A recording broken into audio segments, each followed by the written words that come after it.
Thank you everybody for your patience and for coming here to our first Urban Idea Forum of 2016. Urban Idea has been around for a few years now, doing a series of forums around land use, development, and the crisis that our city is facing in many neighborhoods. This particular time, we wanted to focus on the intersection of gentrification, the police sweeps, the police killings, the sweeps of homeless folks, the way that social control impacts and is a factor in the gentrification and displacement of our neighborhoods in San Francisco. So we've put together what I hope will be an amazing panel of folks, some of whom I have known for quite a while and work with, and some of whom I have just met recently.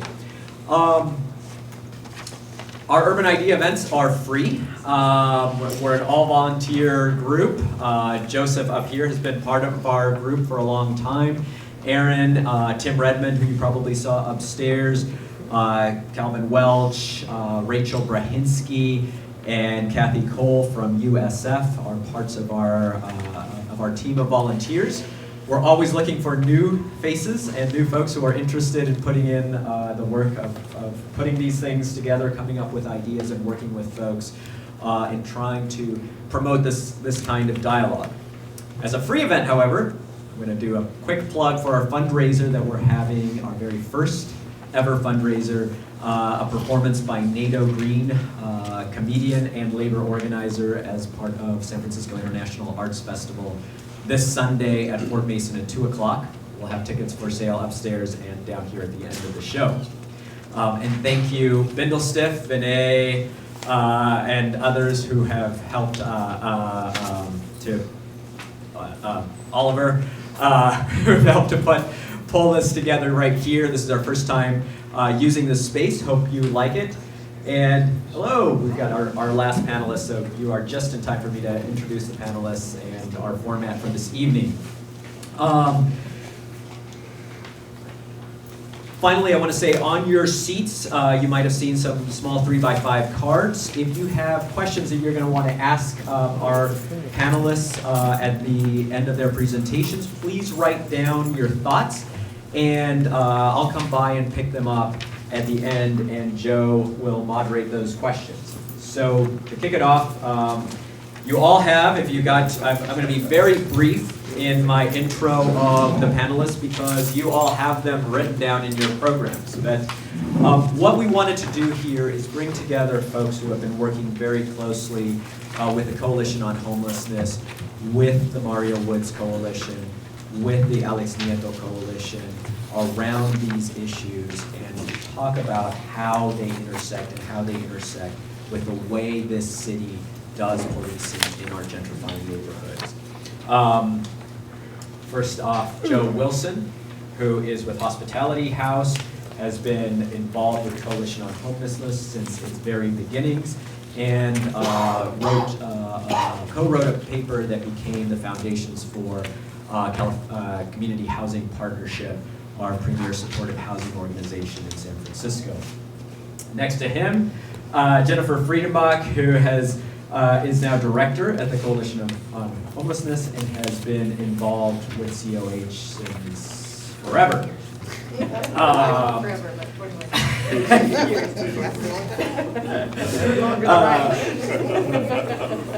Next to her, Adriana Camarena, a Mission District activist and active with the Justice for Alex Nieto Coalition and involved with a lot of issues around policing and gentrification, particularly in the Mission District.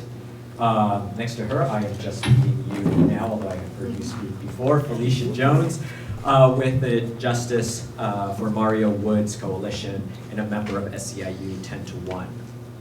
And finally, here, Chris Herring, who will introduce a sort of academic, is it okay to say, an academic perspective on how these things are impacting neighborhoods and the kind of research and the kinds of solutions that are coming out of that research. So I am going to hand this off to Joe Wilson, who will kick it off and moderate. Just a quick question for all your panelists, because I didn't have a chance to do this with all of you. Kathy is going to be keeping time. We're going to be doing kind of a 6-minute introductory piece. Joe's going to provide some comment and feedback, and then in 2 minutes closing for each of you, and then we'll open it up for a dialogue from the audience. Great. Kick it off, Joe. Welcome. Thank you very much, Fernando. My guess is that this panel will probably take a bit stronger view on not only the intersection of various policies, but the intentional design of housing and economic policy, the political system, the criminal justice and law enforcement system, intentionally designed to maintain what is and to effectively oppress poor and working class communities of color. So I don't want to dwell too much on that because we have an august panel here. The hope is that you will hear some reflections on that. We'll move into an opportunity for audience participation and feedback, and then hopefully leave here with a better idea of some strategies that we should have instead, like a clearer picture of the things that are not working, some ideas on things that could work, and some action steps that we can all take to move us closer to the communities and city that we want. So without further delay, I'd like to turn this over to Chris Herring and for his comments and remarks. Great. Thanks, Joe. So I guess I was introduced as, is this on? Yeah. Okay, good. As the academic, but I've also been very involved since starting my research, organizing with the Coalition on Homelessness the last year and a half, and working on their report on the impact on the criminalization of homelessness, and more recently in the policy sphere, observing the work of the SFPD's Homeless Outreach Unit, social workers in the shelters, and also the Mayor's Office of Hope. So looking at the nexus of gentrification, homelessness, and policing, I think most of you are probably aware of the relationship of the way in which gentrification produces homelessness through the mass evictions going on here in San Francisco, the lengthening of homelessness, of which it's very tough to get out of with the increased housing prices and speculation in the city. But what I really want to focus on today is the way in which gentrification affects the regulation of homelessness, particularly on the streets and in relationship to policing. And to discuss that, I want to just bring up the fact that San Francisco has more anti-homeless laws than any other city in California. It has 23 of these, and this isn't just a term that the lefty activists of the coalition have invented, but actually a term used by the Department of Justice to describe laws that prohibit activities that homeless people have no other choice but to perform in public, such as sleeping, resting, camping, creating safe places for them to live without shelter. And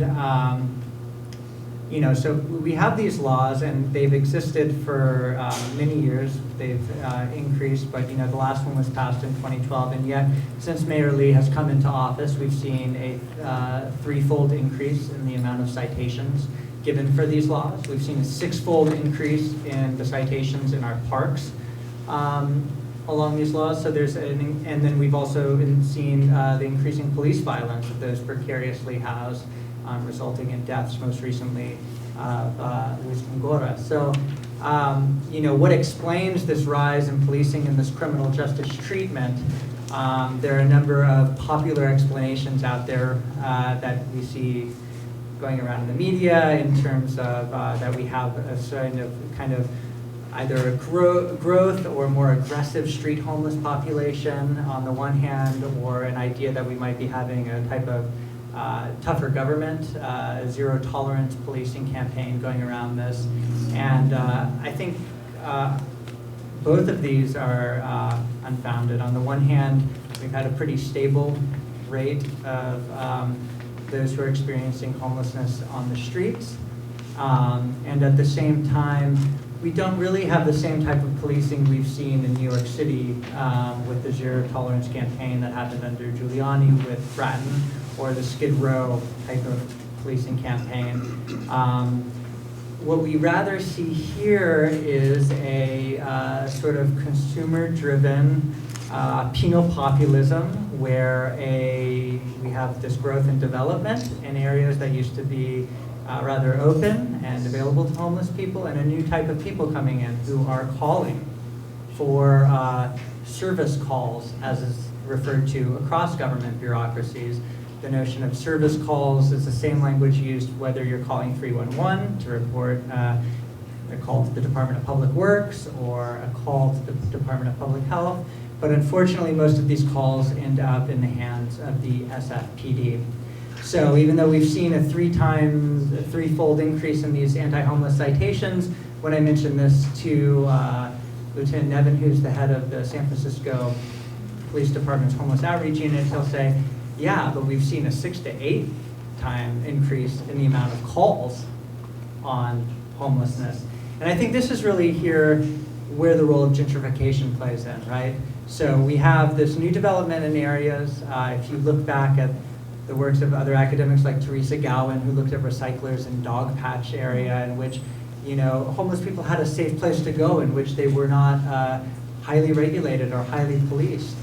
There were safe spaces. I spent my first year doing field work, living alongside homeless people on the streets, shelters, and SROs. And as we would get moved from place to place, the constant thinking along the homeless people I was traveling beside was, you know, where are we not going to get complaints? Who's not going to call, right? And putting in this calculus. And unfortunately, those spaces have been developed. And the type of people who are moving in here, who are calling, you know, as we've recently seen with this media blitz going on with the San Francisco Chronicle, you know, the story of the editor here of what's driving this is, you know, her experience with her child and viewing homeless people on the streets herself, or, you know, these tech fiascos of Greg Gottman, you know, making these rants on homelessness. It's this middle-class view of the way in which they see homelessness impairing their quality of life. This has also resulted in the growth of business improvement districts, which occupy only 4% of the land in San Francisco, end up resulting in 34% of the calls for services. So this whole issue of gentrification is really driving the criminalization. It's really, you know, as I'm going alongside the San Francisco Police Department officers in the cars in the Mission District where a lot of these killings have happened, as I'm looking at the dashboard, 25 to 50% of the calls are listed as, quote, homeless complaints, right? And we have 24 officers in the city dedicated to just plucking off those lower levels of homeless complaints, working full-time on this. And this results in constant policing, mass citation, and the deaths of many of these people. And I'm just going to kick it off with that and hand it over to those who are going to talk a little more in depth of how this plays out. But the impact is ultimately, you know, on these homeless individuals who receive over 12,000 citations a year, of which they cannot pay, which results in the revocation of their driver's license, multiple warrants, incarceration, and no place to go. Hi everyone, I'm Adriana, and as I like to say, I ride with the Nietos. I've been accompanying the Nieto family on their journey of justice and love for Alex Nieto, their son, since very soon after his killing on March 21st, 2014. As many of you know now, the trial has concluded, but not the struggle. And I wanted to share a couple of thoughts around what it means to work closely with families and victims of police brutality in the city. And I would say one of the first things is, my perspective, I've developed a very particular perspective. I think one of the most critical things is to hold space for the families because when we have a police shooting, many of us feel very activated, and we enter a reactive state and we take action. And in that sometimes very important phase, like because it's a recent example, after the Luis Gomora Pat shooting, we had the Frisco fight. And they created an incredible platform to talk broadly about what is needed around police reform. But simultaneously, there was a family grieving, and right around the corner, a funeral happening for the Frisco fight. And it's okay. They were not immediately visible. They were actually not ready for visibility. But I like to always hold space for the families. And why? Because I think from the experiences of the families and the witnesses and other community members who are hurt by these incidents, they can help us define what is important for long-term policy. As a first responder, I would tell you that there are very important barriers that these families meet. I remember a conversation with the brother of O'Shane Evans. I went to Oakland, they're from Oakland, and we were sitting and they were facing a very important moment of saying, like, they're telling us, people are telling us that we need an independent autopsy. These things cost money. Basically, they charge you per bullet, right? And that was the case. That would have been, I don't know, astronomical, as with Mario Woods, unless a law firm steps up. In a case of like O'Shane Evans, when the case is not attracted to a law firm, it's not the family. And he was very frustrated, and Troy, and he said, I wish he was feeling very, very responsible. He said, I wish I had the money to do this. And he felt so responsible that he couldn't finance this. And I said, Troy, this doesn't happen to people who have money. And he stopped for a moment and said, thanks for giving me the perspective. It rarely happens to people who have money. But anyways, that's one barrier, financial. There are language barriers. My experience working with the Nieto family, the witnesses of... It's the other one. Oh, this one. Too close. Okay. There's, is that still on? The witnesses in the Amilcar Perez Lopez case, which were day laborers, undocumented, the family and witnesses in the Luis Gomora Pat case, there were language and cultural barriers. In the case of the Luis Gomora Pat family, you have unhoused witnesses that experiences the problems that Chris was introducing. And then you have also the family itself, who are not only Mexican, but Mayan. And so you have a different, like I with a brother who is here, I have a language barrier too. And then you have the importance of holding space for the witnesses, as I say. There are issues in the different cases of unhoused, they're traumatized, first of all.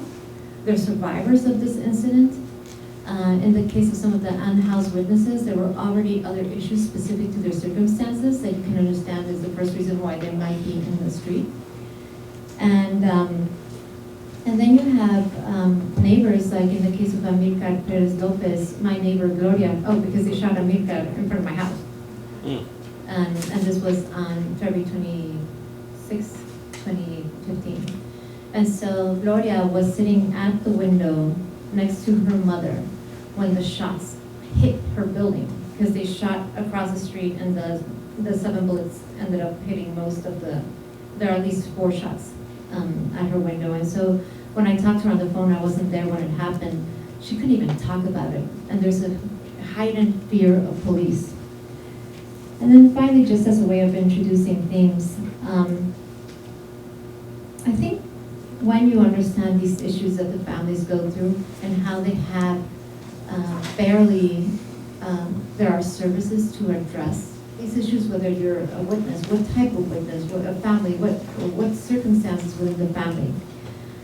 You begin to see what type of policy changes we might need. And I'm just going to introduce a few notes. I think we have to carry out, we need services that provide some sort of immediate restoration and financial support, both to families, close friends, and witnesses. And there might be other community members that experience vicarious trauma. They might not even know these people, but the fear might seem as personal. It's very clear from the Alexandro case and the other cases that we need fair and independent investigations. And we need like a package of reforms that's going to help us understand how to end police impunity, which right now what we've been discussing with John Avalos is to reform the SFPD general order, to increase transparency, and even try to get to a special prosecutor, an independent special prosecutor. So those are some thoughts, and I'll tell you later some other ideas. Thank you. Hi, how you guys doing? I think, is it queued up? The video?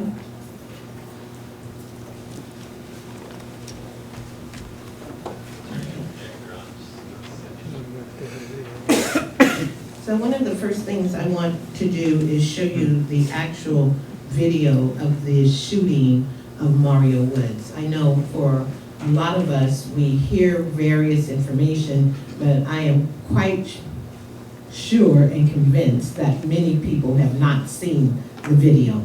And so I always like to open up with the video. So as you see, the controversy is that allegedly Mario had a knife. But we also see the number of policemen who surrounded him and the policemen who stood in front of him when he was pleading for his life and innocently tried to walk away. And the policemen then stood in front of him, and then out of 8 policemen who had him surrounded, 5 of them shot at him over 40 times, with 20 plus bullets hitting and piercing his body.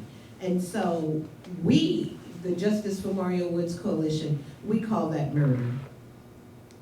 And we say that we have 3 demands, and one is to fire Chief Sir, that all of the cops who were involved in the shooting be brought up on murder charges, and then we need an independent investigation.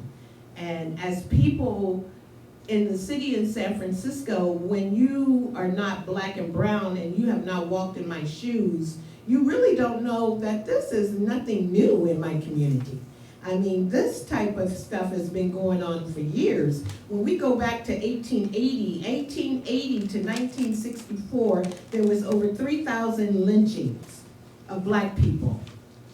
That's over 80 years, 80 plus years. And then in 2015, you had 1,215 police killings, with the majority of them being black and brown people. And so we, as a people of the United States of America, when we say, how are we going to get involved? Not everybody is going to get involved in the level that myself is involved in, you know, putting my job on the line, working late hours, you know, just really trying to educate people what is going on around police brutality in black and brown communities. This is not new. The only thing that is new for this is that it was videoed. It was videoed. And you got caught. And then when we begin to pursue the #1 demand of fire Chief Sir has a long history of just impunity, wrongdoing, racial textgate twice. Recently, it was one that a sergeant was in Bayview Hunters Point and said the reason why he wanted to work in Bayview Hunters Point so that he could kill niggas. Bayview Hunters Point police station is the training ground. Why is that? And so we have to go a bit deeper to really identify the issues and the dynamics that are going on with black and brown and the killing of our young men. So when you look at Alex Nieto, who was shot at 59 times, and I believe 14 bullets pierced his body? Yes. 14 bullets pierced his body. Just Mario, he was shot at over 40 times with 20 plus bullets pierced his body. And then Amilcar, he was shot 6 times. Luis Gongoria was shot 7 times. And so that's over 50 times. And you look at it with the exception of Luis Gongoria, that all of these are young black and brown young men in our communities. And so I just beseech each and every one of you, you may not get involved in the work that we're doing on the level that I'm doing it on, but each and every one of us have something to give to justice and pursuing justice. And so we in Justice for Mario Woods Coalition, it is our battle cry that enough is enough. And that we believe in that justice delayed is justice denied. And so we are in the struggle until we will seek justice. The other thing is, real quickly, is that Mayor Lee and Chief Sir went to Washington and said they spoke with Loretta Lynch, and you know, they're pulling the wool over the public's eye, saying that the Justice Department is here doing an independent investigation. The Justice Department is here doing a review of the police department. And with that review, the police department does not have to change anything unless they want to. And so when we seek independent investigation, we are seeking a civil rights independent investigation that has subpoena power, that, you know, we can subpoena various police officers and fire various police officers. And I just want you to also know that the reason why we found out about the sergeant who said that in the Bayview 20 plus years, there were good cops who turned him in. And so all cops are not bad, but we do need the good cops to come forward. And then as the good cops come forward, the POA calls them snitches. And so when they talk about gangs, the police department, for some sections of the police department, they are the biggest gangs in America. I mean, who would call a good cop a snitch? And so we have to continue to pursue justice and continue to pursue the struggle that we're seeking for justice. Thank you very much.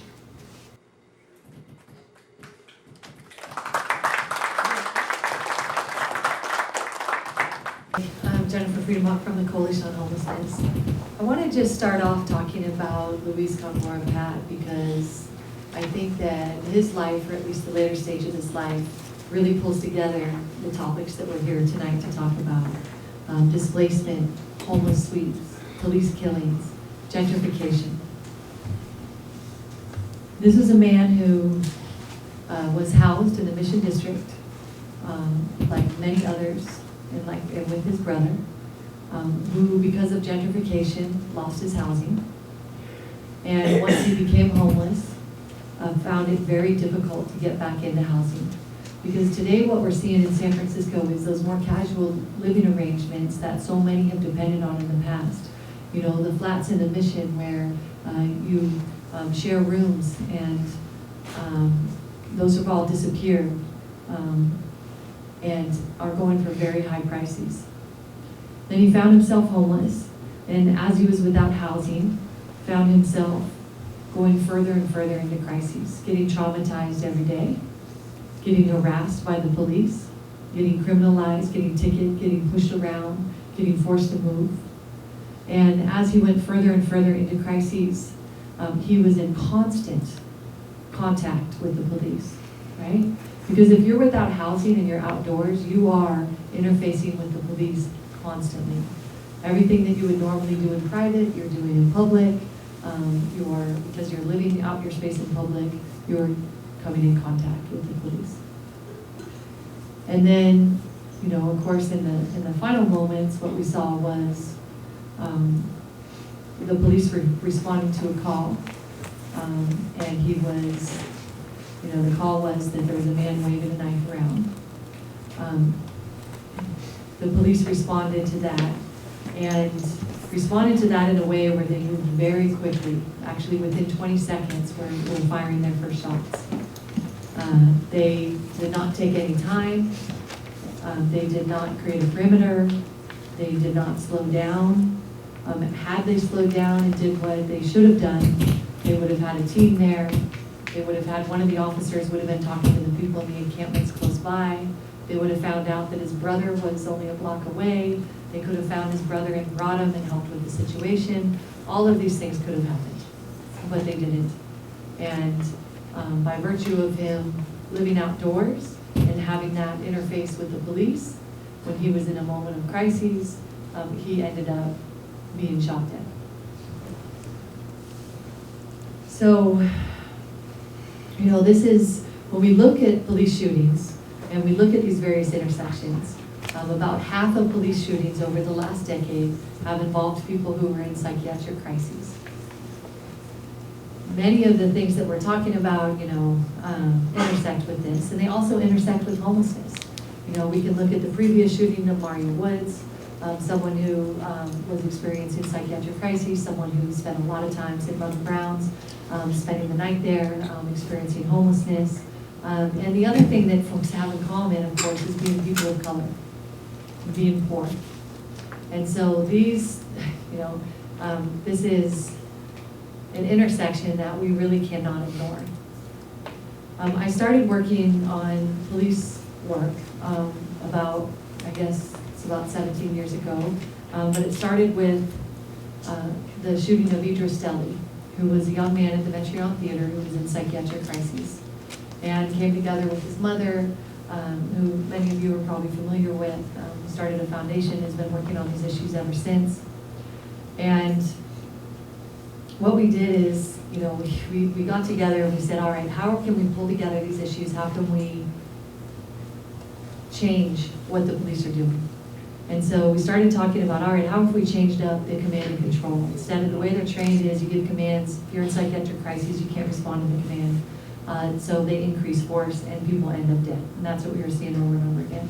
So we started coming up with some stuff and started doing some research and found out that there was another program in Memphis, Tennessee that was really successful. And actually, since its adoption, have had 0 officer-involved shootings of people in psychiatric crises.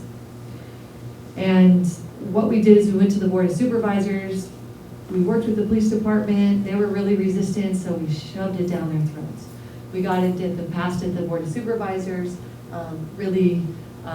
that felt really good about that, and then ultimately it went nowhere because there was no buy-in from the police department. It was put on them from above. We then had a further Chief Gascon pulled that away, cut the funding, it disappeared, and then with Godwin, whoever the temporary chief was after Gascon, Godin, excuse me, got it put back in. And when we got it put back in, we basically were fighting against tasers. And tasers were being introduced, and we said, look, why don't we try doing something different than introducing another weapon? Let's try doing a team that responds when people are in psychiatric crises, and they use verbal de-escalation, and we bring it down from there. What happened from there is that once again, then the police commission passed it, but there wasn't a lot of buy-in from the department. So even though that was in 2012 that we got that passed, the police department never really implemented crisis intervention team.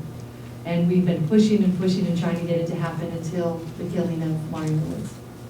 And the protest that happened after that opened up the door for the police department to really get serious about trying to change their practices.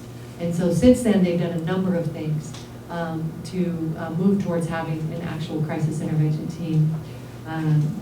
The dispatch was really, trying to put together the dispatch protocol, trying to change the training so it wasn't just like consciousness raising, but actually, had scenarios and people getting trained on how to do verbal de-escalation. They're starting to adopt this idea of having a team. They need to do a whole bunch of work in the department to make that happen. They have to reorganize all the stations. There's a ton of work to do to actually make it happen, but they're starting to get real about it. And so out of this tragedy is arising this really big opportunity for change. It's really hard work, and I just kind of want to put out a little bit about how to make this happen. At the same time, there's the use of force that we've been pushing to try to get them to change their actual general orders, because it is a paramilitary organization. So police officers, if you think about it from a military perspective, they're following orders. Those orders are in writing. And so right now, we have pretty unacceptable orders in place that have a standard that is very far from the community standard, and we need to move it towards a community acceptable standard, and that means changing the actual orders. And that means a lot of work with the police department hammering that out, often unpleasant work. It also means a ton of research and bringing in what are the best general orders from across the country, what are the other departments that are doing this right, what is the data to prove that we can really turn this around. And it's really that very labor-intensive process of trying to change minds that, coupled with really strong protest and really good mobilization, can actually turn into change, actual change in the police department. But there's a lot more work to do. We have upcoming opportunities to do that. We have the Police Commission right now is considering use of force. They're also considering, once again, tasers, which would move us in the exact opposite direction. We would be basically introducing another weapon instead of changing the way that we approach in the Gongora situation, using time and distance, using verbal de-escalation, not using force, right? So, sorry, I'm over time, but I'll end it there. Thank you.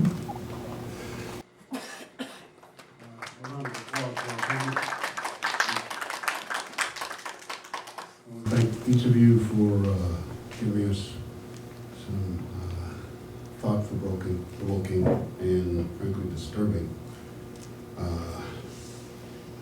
incidents. I think it's hard to view the Mario Woods incident without being outraged, upset, extremely angry.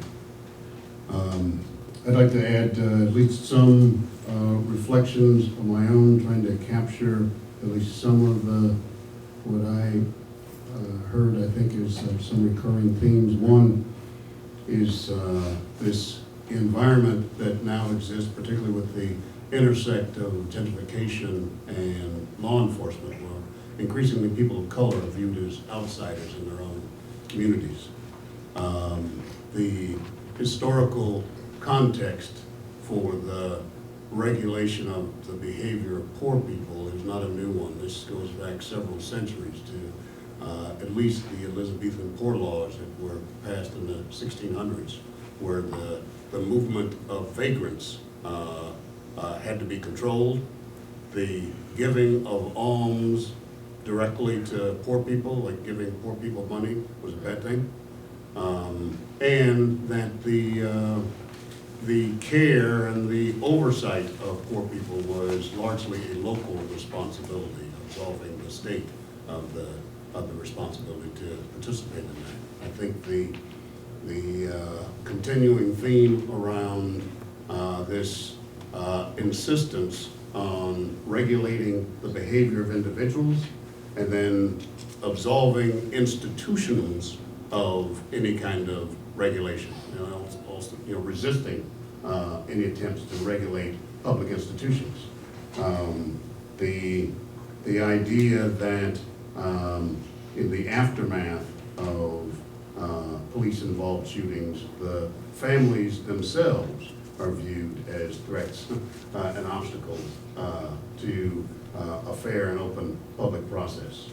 And I would certainly add to, and I nod to Felicia here, that there is ample opportunity for the labor movement to weigh in, particularly on the frankly inexcusable behavior of police officer associations around the country, which are labor unions, and acting not in accordance to sound worker organizations that have a role in the community and in community empowerment. And I think that's something that needs to be addressed.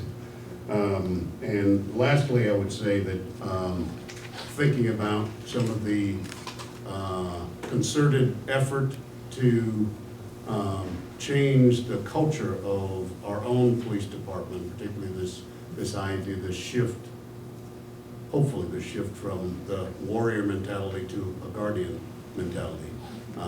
And the fact that police officers come from somewhere. They grow up somewhere. They have families somewhere. They are parts of communities somewhere.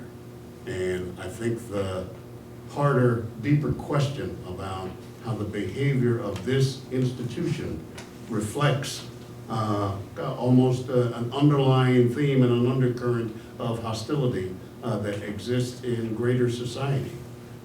Is harder to deal with, but it is about us. It is not only about the behavior of them as police officers. It is about us, what we tend to excuse in this country. How often have we heard, in particularly a police-involved shooting, almost the first question we ask ourselves, almost involuntarily, what were they doing? Right? What was the individual that got killed? What were they doing? Why didn't they simply respond? Why didn't they simply obey? And almost, absolves the police officer from killing someone. So, I want to open this back up to the panelists, maybe thinking about one or two concrete steps or strategies you might offer. Jennifer and Adriana and Felicia have both, talked about some specific things. I want to maybe put this in Chris's court to maybe give us one or two recommendations around this pervasive criminalization of homelessness and how we might move away from that. Sure. I guess I can speak to this on a few levels. First, if you are faced with a person in psychiatric crisis, don't call 911. And this is very difficult because we don't really have a lot of services, so I think there's the other point of what we have to push for. I can give two numbers right now. One is the mobile crisis team, which can handle this. Their number is 415-970-4000. And this is just one van with trained professionals who will be able to de-escalate a situation. Just recently I was out on Mission and 4th Street and ran into a man in psychiatric episode with another person, yelling at him, "The cops are coming, they're coming for you," really intensifying the situation. I offered the man a cigarette, calmed him down, walked with him, called mobile crisis. It was a long wait. But the other group is a group of citizens called Concern, who are somewhat trained in this, and often mobile crisis will call them because they don't have enough resources. Their number is 415-881-8278. Again, unfortunately, a lot of times these groups won't show up quickly, and the person going through this will be intercepted by the police, and this goes to the broader political concerns of how to address this, which I think a lot of times the reason we have this punitive response are because of these anti-homeless laws, which have political origins in politicians wanting to crack down on homelessness. I'm really worried about this blitz of journalism that's going to be coming out soon, run by the San Francisco Chronicle, and the way in which this might fuel a similar as it was done with the war on drugs and crime, of this sort of sensationalism of the level of the media that's really disproportionate to the actual phenomenon itself. And to battle this, the Western Regional Advocacy Project has written legislation that's been heard the last 2 years at the state level called the Right to Rest Act, which is basically going to put a moratorium on these anti-homeless laws at the city level, because it's really a race to the bottom. I mean, this is a regional and national issue that's addressed locally, as Joe said, and unfortunately cities just keep passing more and more of these anti-homeless laws. So, check out Western Regional Advocacy Project and see how you can get involved with them. On a local level, the Coalition on Homelessness has recently worked with legislation with Supervisor John Avalos, which is going to be coming out, which is going to put restrictions on the ways in which police can respond to homeless encampments around certain times of day, the ways in which the Department of Public Works can confiscate property. One of the findings we found with the Coalition on Homelessness study was that 50% of homeless people have been searched by the police in the past year. that over a third of people had had belongings taken, most often medication, IDs, things that these practices are just elongating and perpetuating homelessness. So to look out for that legislation and find ways to get involved through the Coalition on Homelessness website. And the final thing, just because this is the Urban Idea Forum, is the way in which we talk about, the city is doing this to address homelessness, or the city is doing that. Like, the city as a concept, I think is very vague. What we have are a lot of different agencies approaching this problem from a lot of different angles. And even within these different agencies, a lot of different perspectives. So, one thing with my research, seeing the ways in which, the Department of Public Health homeless outreach team, who's been going out and doing this work with people in trying to get them into housing, is very different than the Department of Public Health that declared a public health emergency on Division Street, or the way in which the frontline officers actually, they hate enforcing these laws. Like the mission cops, these are the rookies who get assigned there because they have, they're the first in line. They're called mall cops, by other officers. They want to be solving real crime.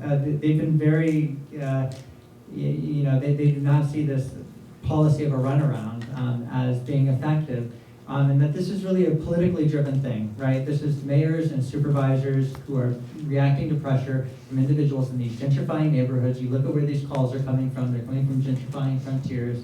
And really being specific about the way in which we talk about where these issues are occurring within city government. So.